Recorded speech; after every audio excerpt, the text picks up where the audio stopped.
तो अगर आज काम ठीक नहीं हो रहे, मतलब जीवन एक संघर्ष लग रहा है, तो इसका मतलब इमोशनल हेल्थ कमजोर है। अगर इमोशनल हेल्थ कमजोर है तो खुराक बदलो, खुराक बदलेंगे, आत्मा स्ट्रांग हो जाएगी, डूइंग अपने आप ठीक हो जाएगा, चेन बन जाती है। At least we need to know where we had to work. That's very important. That's very important. To know the root cause. Right. So root cause. तो आज अगर हमें रूट कॉज पता होगा, हमें पता होगा कि हमें कहाँ पर मेहनत करनी है। हमें कितने सारे भाई बहने मिलते कहते मेरे जीवन में ये प्रॉब्लम है, इस प्रॉब्लम को कैसे ठीक करना है। तो जीवन की प्रॉब्लम को ठीक करने के लिए किसको ठीक करना होगा? किसको ठीक करना होगा? मुझे अपनी सोच को ठीक करना होगा। अच्छा, then they come to the second step. तो फिर कहेंगे हाँ ठीक है, तो मैं बहुत नेगेटिव सोचती हूँ, तो मैं क्या करूँ, उसको कैसे ठीक करना है। अपने आप नहीं ठीक हो सकता ना कुछ भी। फिर अगर हम उनको कहते हैं आप हर रोज सुबह थोड़ा सा ज्ञान सुने, पहले मेडिटेशन करें। अगर उस क्षण किसी ने कह दिया कि उसके लिए मेरे पास टाइम नहीं है, जस्ट लाइक सेइंग ये दवाई खाने के लिए मेरे पास टाइम नहीं है, डॉक्टर आप मुझे ठीक कर दो। This is important.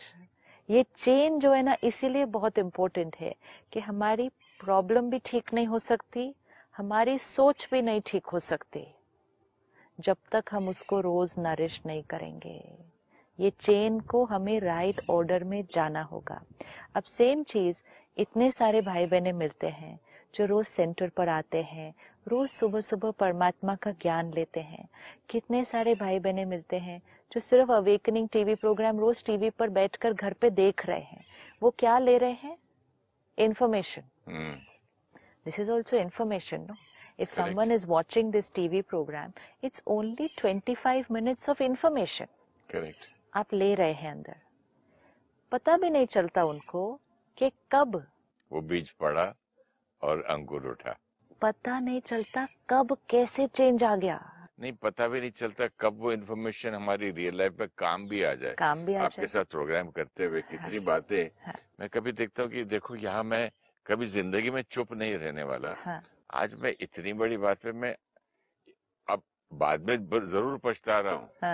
मतलब पछता रहा हूँ, गुस्सा आ रहा है कि मैं चुप क्यों रहा, क्योंकि फुल चेंज नहीं हुआ ना मैं अभी। तो मैंने बोला मैं चुप उस वक्त क्यों, उसको बताना चाहिए था, उसको बोलना चाहिए, how dare he does that. लेकिन आपको चुप रहने में बेनिफिट था।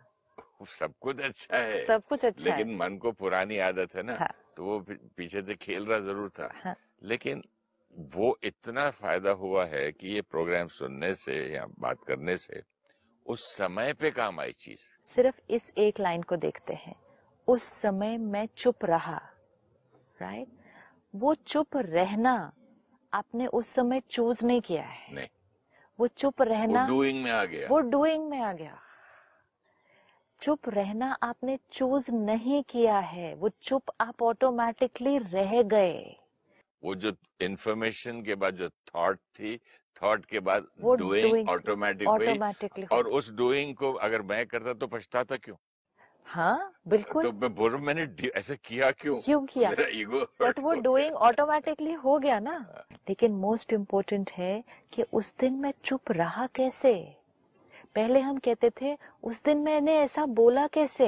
हाँ राइट, मुझे ऐसा बोलना नहीं चाहिए था। आज हम कह रहे मैं चुप रहा कैसे।